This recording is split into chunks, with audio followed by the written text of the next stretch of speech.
Mi nombre es Paula Uribe, yo soy residente de primer año de ginecología y obstetricia y el día de hoy vamos a hablar sobre nefritis lúpica en el embarazo.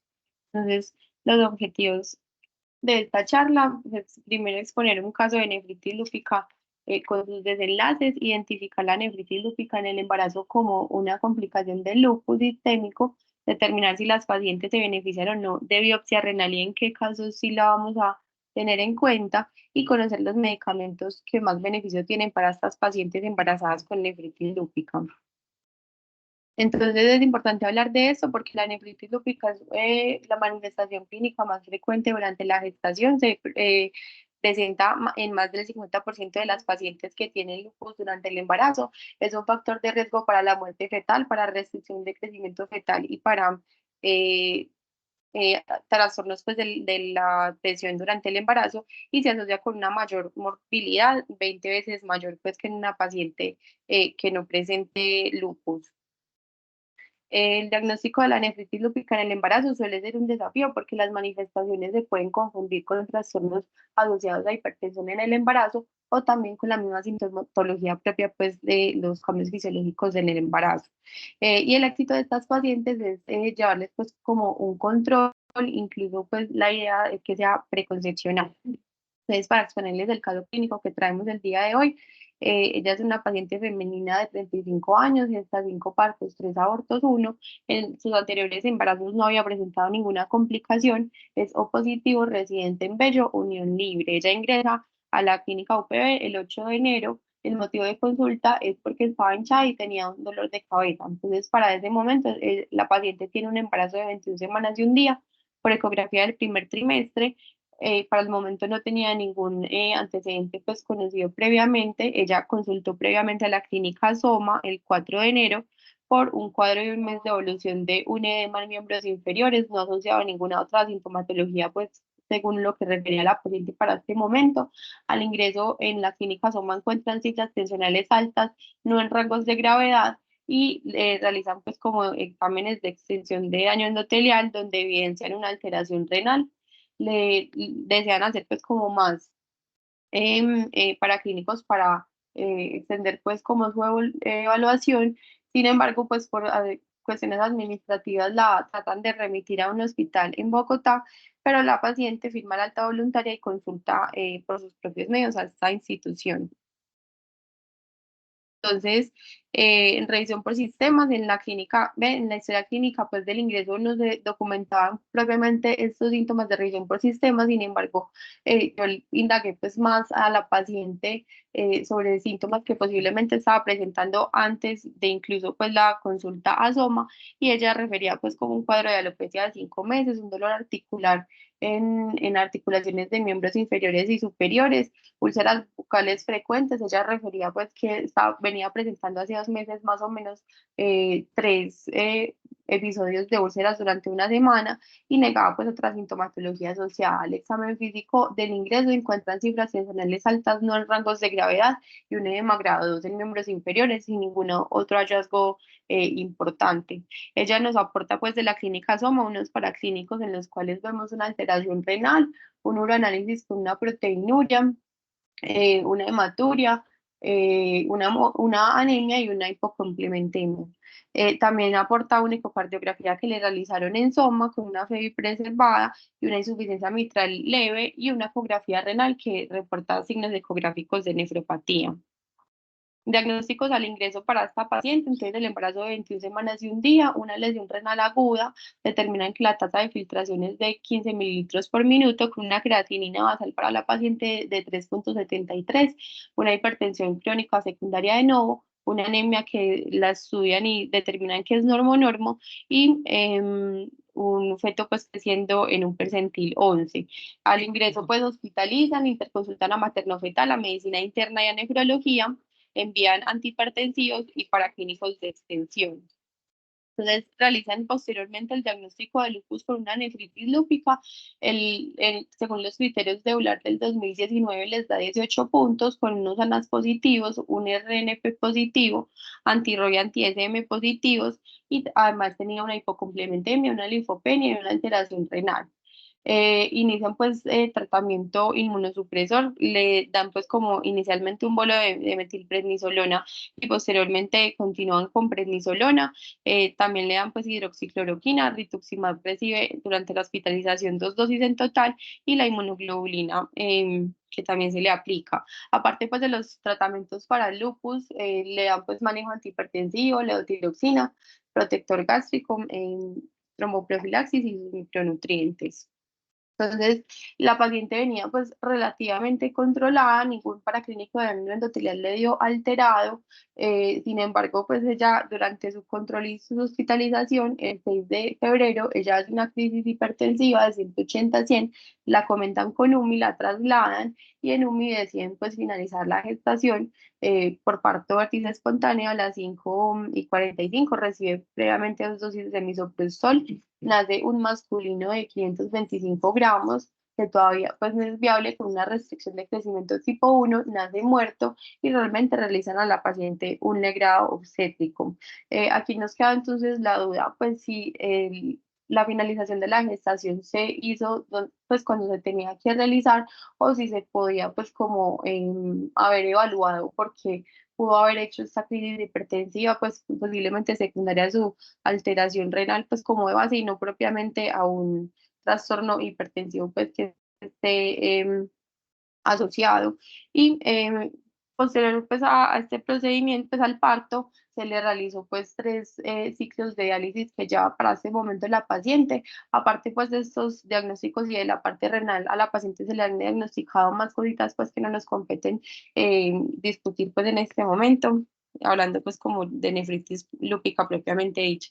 Entonces, para tener en cuenta pues los criterios del 2019 del Colegio Americano y la Liga Europea, estos se crearon con el fin de crear pues una mayor sensibilidad y especificidad a la hora de diagnosticar el lupus.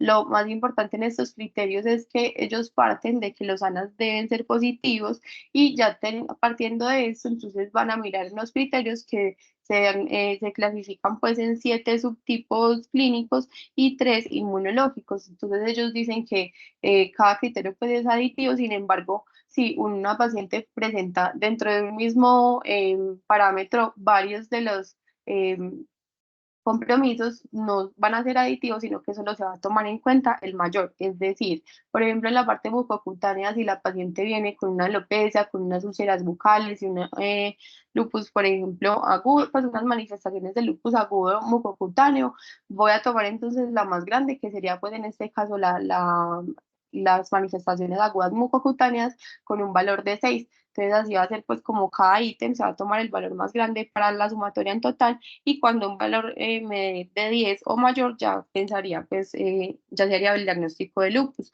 Para nuestra paciente del caso, entonces ella cumplía con esos criterios, los ANAS eran positivos, presentaba úlceras orales, dolor articular, la proteinuria, la hipocomplementemia y el anti-SM positivo para un total de 22. Inicialmente, pues, como ya lo habíamos dicho, el Eular a ellos les dio 18, pues no sabemos no, y no explican pues en la historia clínica como qué criterios se tomaron para realizar el diagnóstico, sin embargo, pues la paciente sí cumplía criterios para lupus. Entonces les traigo acá este artículo que el objetivo de ellos era evaluar el desempeño de los criterios diagnósticos anteriores, que eran los de 1997 y los del 2012, y compararlos con los nuevos, que son los del 2019. Fue un estudio observacional descriptivo con 79 pacientes que se les estableció lupus y a estas pacientes se les aplicaron los 3 criterios. Entonces ellos se dieron cuenta que de las 79 pacientes, 68 cumplían los 3 criterios y el 11,4% no cumplió con ninguno de los criterios.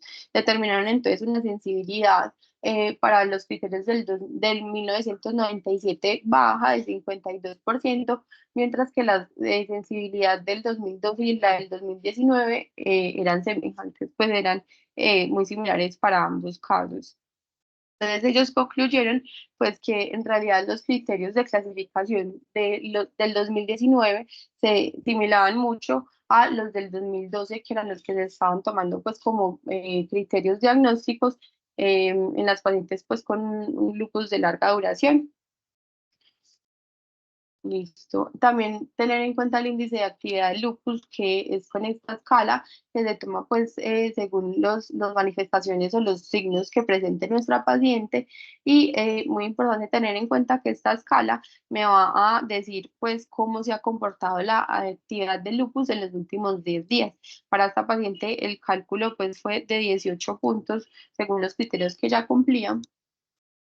Y ya entonces, hablando un poco de los cambios fisiológicos del embarazo, tenemos la parte pues como anatómica y la parte funcional. En cuanto a la parte anatómica, va a haber una dilatación del sistema colector y un aumento del tamaño renal como tal. Esto me puede predisponer a que haya pues como difícil diagnóstico ante una obstrucción o que haya recibo postmiccional y que me aumente pues eso, el número de infecciones en el embarazo.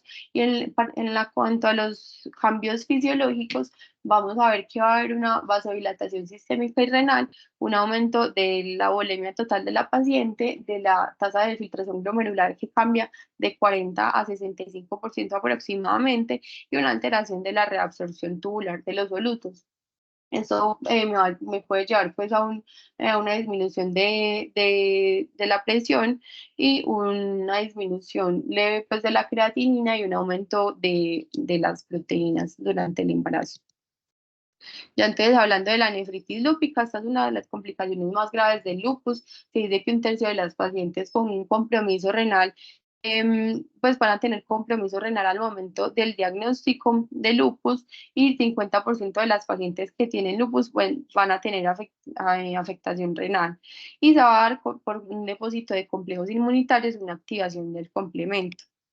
Entonces, se dice que hay mayor riesgo si la paciente ya venía con una enfermedad renal de base, específicamente si presentaba una tasa de filtración glomerular menor de 40 o una creatinina mayor o igual de 1,5 miligramos por decilitro, o también hay mayor riesgo si la paciente cumple criterios para presentar una enfermedad renal activa, que se define como una proteinuria de más de 1 gramo por día o una tasa menor de 60 mililitros minuto por metro en estado pues de la paciente no embarazada. Muy importante en estas pacientes siempre realizar una monitorización con cambios en la presión arterial y en la proteinuria, y en caso de presentar pues alguna de estas alteraciones, buscar qué otros signos de lupus puede tener la paciente.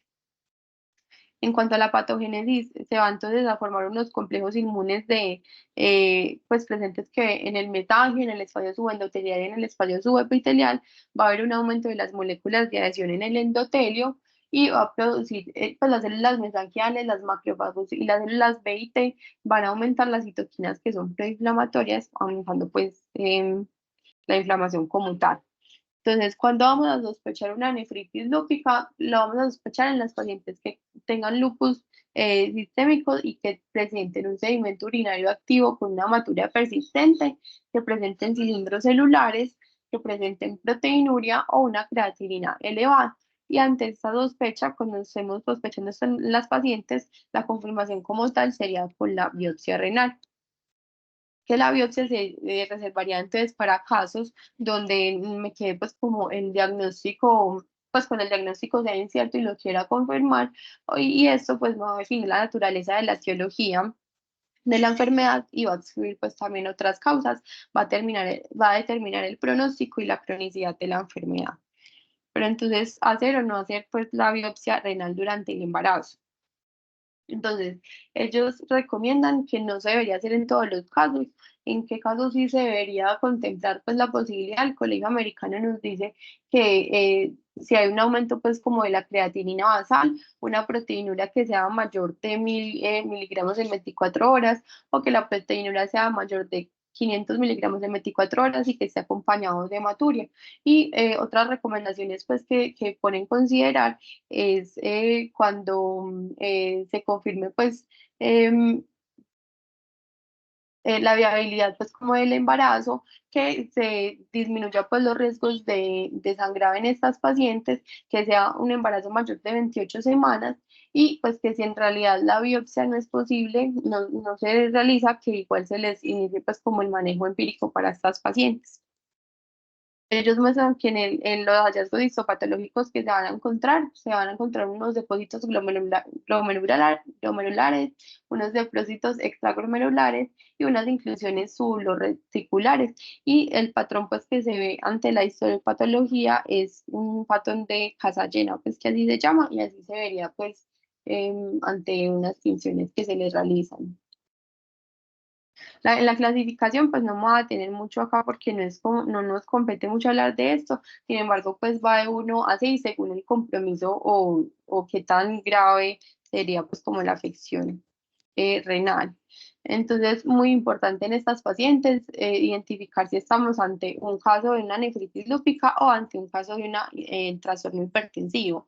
En cuanto a las pacientes que tienen lupus y trastornos hipertensivos, vamos a ver que esos pacientes van a presentar una mayor incidencia de un parto prematuro, de restricción de crecimiento o de lactantes con bajo peso en comparación con las pacientes que tienen lupus sin presentar pues trastornos hipertensivos, y que la preeclampsia y la eclampsia van a ser más comunes en los pacientes que tienen lupus. Hay unos factores de riesgo para presentar trastornos hipertensivos en pacientes con lupus, que son pacientes que tengan pues alguna otra enfermedad autoinmune, una enfermedad activa, que ya presenten pues nefritis lúpica, una enfermedad renal crónica, una hipertensión crónica o que tengan hipocomplementemia o trombocitopenia. Este estudio entonces nos muestra cómo las pacientes con lupus, con nefritis lúpica, pues precisamente van a tener más riesgo de producir preeclampsia versus una paciente que no tenga nefritis lúpica. Y acá entonces hay unos criterios con los cuales yo los voy a diferenciar, pues muy importante diferenciarlos porque ambos pueden contar con un deterioro de la función renal, una hipertensión, ambos pueden tener trombocitopenia y proteinuria, y que me haría pues como la diferencia entre estos dos, que los niveles del complemento van a estar disminuidos en la nefritis lúpica, los anti-DNA van a estar aumentados en la nefritis lúpica, y el seguimiento también pues va a estar activo en estos casos.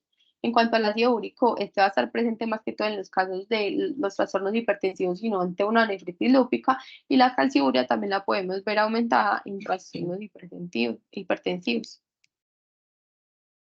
Acá entonces les traigo ese artículo que el objetivo de ellos era evaluar las complicaciones maternas y fetales en la gestación con mujeres con lupus que presentaron o no nefropatía, nefritis lúpica, que previa a la concepción se estudiaron 79 pacientes, 39 sin nefritis lúpica y 40 con nefritis lúpica. Y este estudio se realizó entre el 2015 y el 2017. Entonces ellos que vieron, pues determinaron que los pacientes con lupus tenían más frecuencia de modificar pues la terapia que ellas estaban recibiendo eh, versus las pacientes que no presentaron una nefritis lúpica durante, pues antes del embarazo, y que las pacientes con nefritis lúpica tuvieron pues tasas más altas de una recaída lúpica durante el embarazo.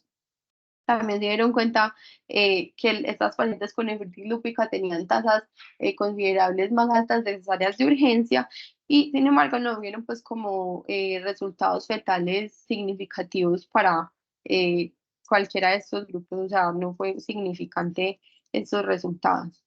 Se dieron cuenta que en realidad presentar nefritis lúpica sí impactaba en presentar brotes lúpicos durante el embarazo y de cesáreas emergentes. Ya entonces, entrando al tratamiento, el objetivo del tratamiento es tener una respuesta completa, pues que la proteinuria sea menor de 0,5 a 0,7 gramos en 24 horas, con una tasa de filtración glomerular que se acerque pues como a lo normal en las pacientes, perdón, pero esto puede extenderse pues en las pacientes que tengan una proteinuria basal más alta inicialmente. Entonces, estos son todos los tratamientos que tenemos disponibles. Siempre considerar pues que evaluar pues el riesgo-beneficio y mirar si las pacientes en realidad sí se van a beneficiar o no, porque casi todos entran en categorías pues durante el embarazo.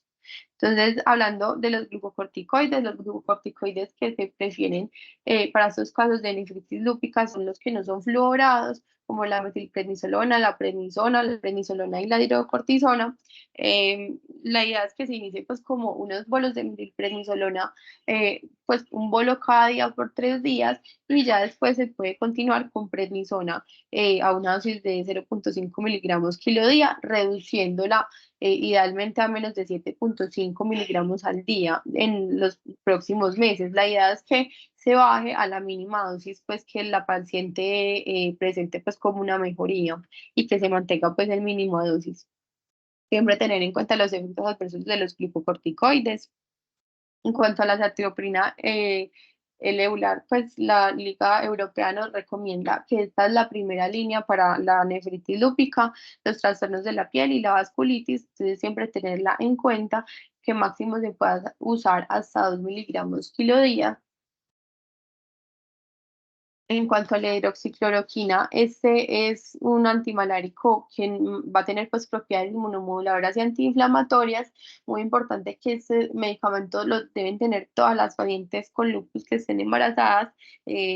Pues como primera opción, o sea, siempre lo deben tener, excepto pues en estas pacientes que presenten alguna contraindicación, que la dosis máxima que puede ser usada es hasta 5 miligramos por kilo y en realidad este medicamento se ha visto que disminuye la exacerbación pues del lupus, de la preeclampsia y de la nefritis lúpica como tal. Siempre que tengamos una paciente con este medicamento, realizar una monitoría pues en cuanto a lo oftalmológico cada 5 años o si la tasa de filtración es menor de 30, la idea es que sea cada año esta evaluación oftalmológica.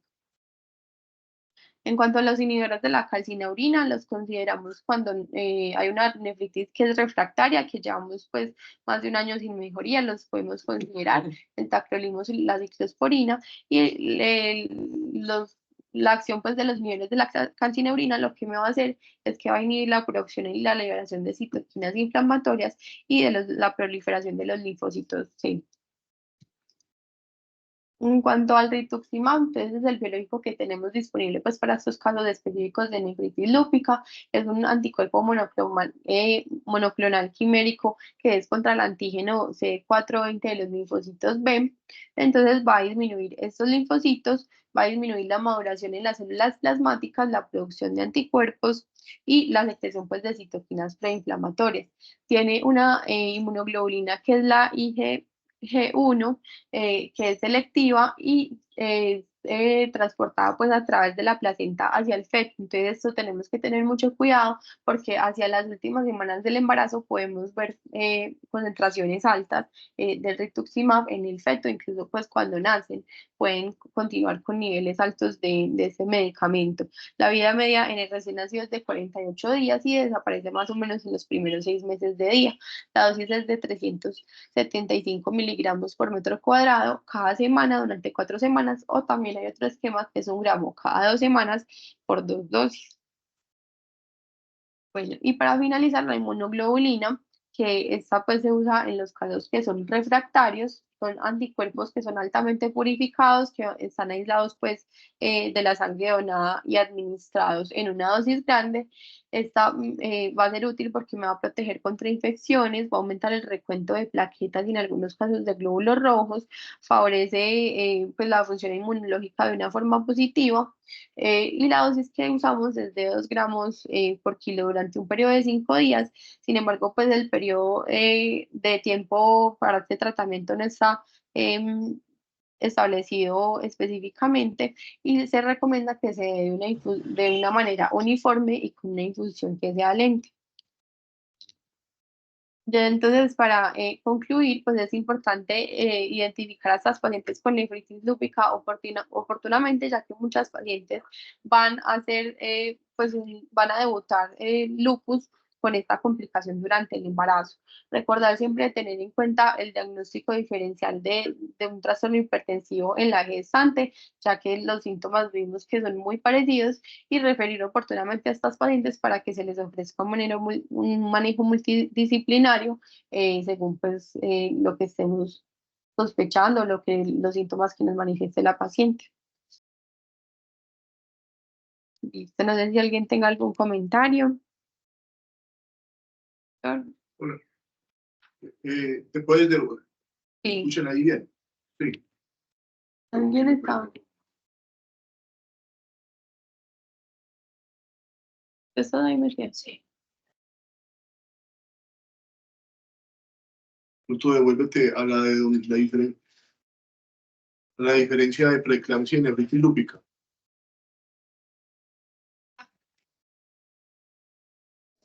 Ahora pago. Aquí arriba.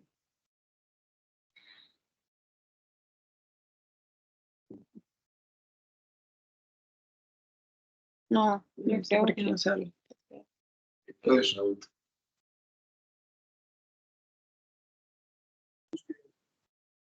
mucho la presentación porque respondiste preguntas como muy puntuales. De pronto insistir en esa tabla, pues olvidarlo del ácido úrico, porque el ácido úrico puede estar, no necesariamente está aumentado en la preeclampsia, entonces a veces no le ayuda a uno.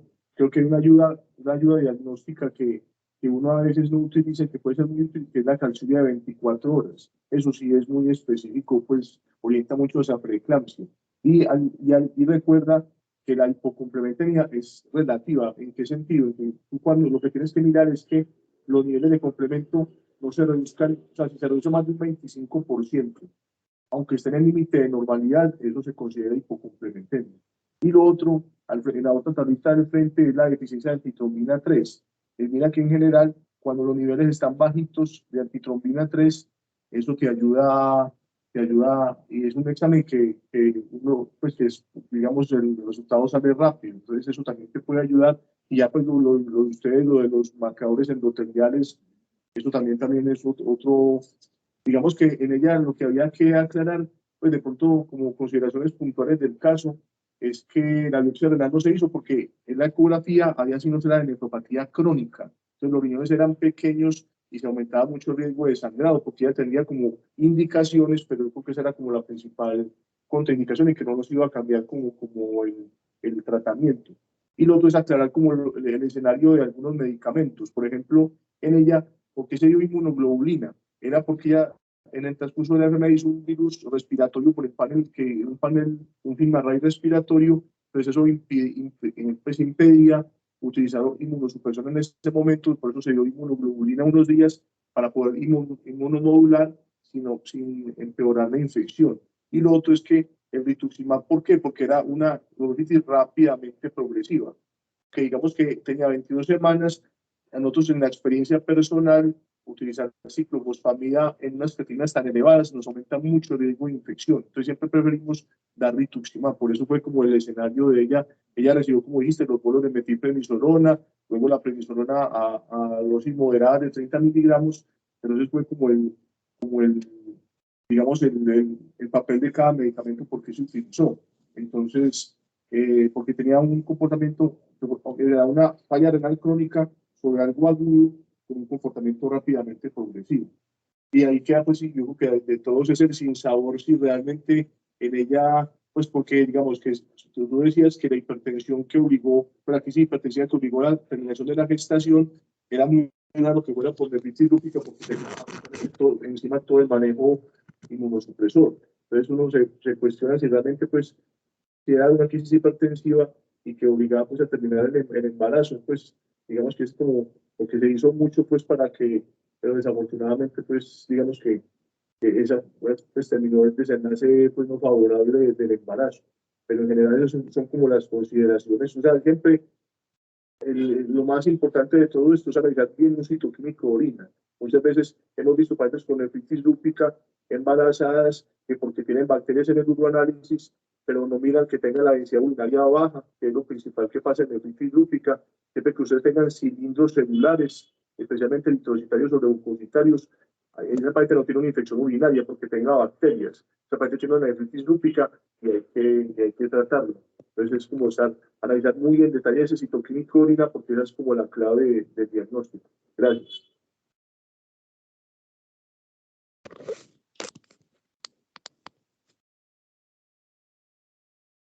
No sé si alguien más tenga algún otro comentario.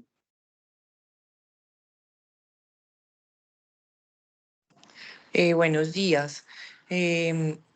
Yo estuve en el momento en que tuvimos pues que tomar la decisión de finalizar el embarazo en esta paciente y específicamente tuve una conversación con el nefrólogo y él me comentó que dado que la falla renal estaba avanzando y que la creatinina en ese momento estaba en 6,2 y en el contexto del trastorno hipertensivo requería ya iniciarle pues diálisis a la paciente, que era pues como miráramos nosotros el contexto de continuar con el embarazo y retrasar como el inicio de esto. Pues, él nos decía que para poder pasarle el catéter a la señora había que trasladarla a otra institución, que no era posible pues hacerlo en la clínica y que de pronto con esas cifras tensionales, si no se controlaban, pues que no era posible hacerlo.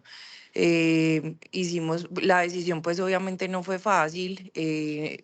Tomamos la decisión entre pediatría, entre neonatología y el grupo de obstetras que nos encontrábamos pues en ese momento, y riesgo-beneficio, pues decidimos que para la paciente era pues como lo mejor. Incluso la señora al final decía que ella necesitaba estar bien ella por los otros hijos que tenía vivos, a pesar de que esta era el primer hijo con esta pareja actual, pero ella pues también estaba como muy consciente de la situación tan crítica que tenía.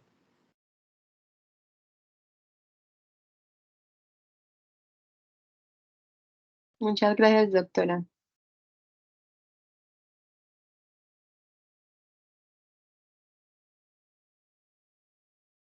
¿Alguien más quiere hacer otro comentario?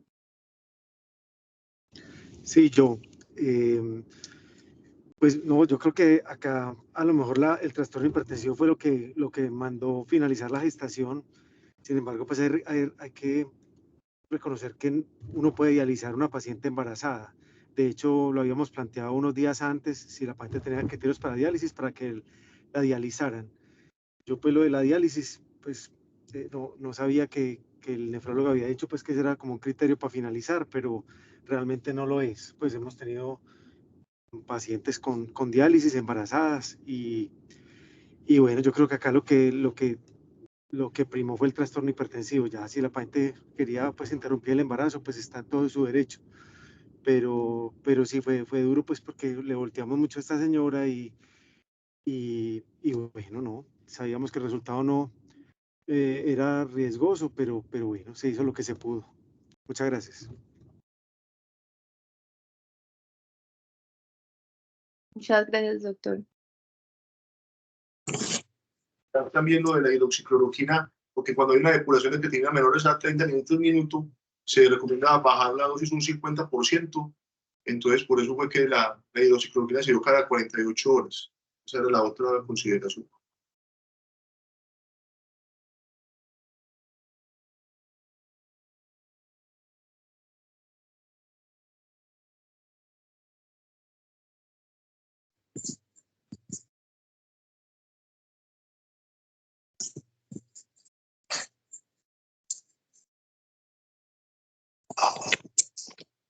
Doctora Ana Lucía, ¿tiene algún comentario? Es que está el micrófono como prendido.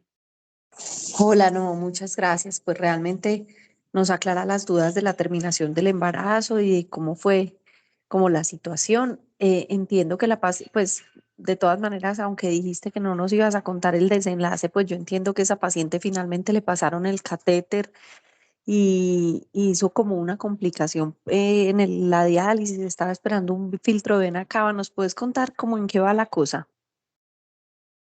Sí, la que yo vi el viernes decía pues lo del filtro de vena cava. Lo que la paciente presentó fue como unos sangrados asociados a pues decía que tenía una sobre anticoagulación, pues una sobre tromboprofilaxis que se le estaba dando, entonces empezó a presentar unos sangrados y posteriormente también se le diagnosticó pues una trombosis asociada al catéter y un pseudoaneurisma que ya se resolvió. Entonces ya estaban, pues en lo que van es que están esperando a que se le infiltre pues como el filtro de vena cava en este momento. O sea que está en proceso de remisión o cómo es, pues, o dónde está. Sí, señora, está en proceso de remisión. Ella está hospitalizada en el cuarto, me parece, en la Torre A.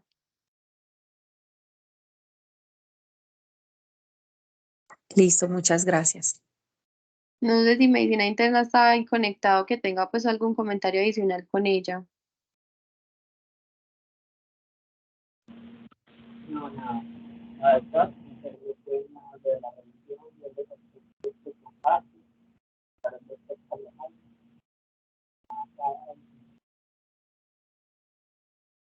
La doctora no se escucha muy bien.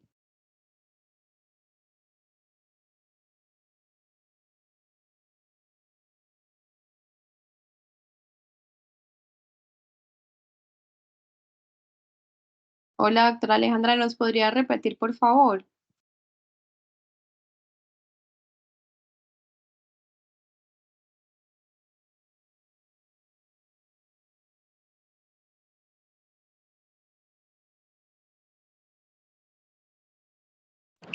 Hola, ya sí, Sí, ya sí se escucha. que estaba conectado a un parlante. No, que nada, que sin comentarios adicionales, que de acuerdo con todas las apreciaciones que hizo el doc Carlos Jaime y que muy buena la revisión. Digamos que del historial de ella, el problema es que tiene ahorita una TBP asociada al catéter. Entonces, lo que hay miedo es que al retirar el catéter, como tiene un trombo ahí pegado, se libere y haga un tromboembolismo pulmonar. Entonces, nefrología nos ha recomendado que ese catéter se debe retirar por radiología intervencionista y que ya ellos definen ahí si ponen un filtro al momento de retirar. O sea, como pongo filtro, retiro catéter, retiro filtro. Algo así, en eso es que estamos con ella. Pero de resto nada adicional. Feliz día. Muchísimas gracias, doctora. Muchas gracias a todos por conectarse. Que tengan un feliz día.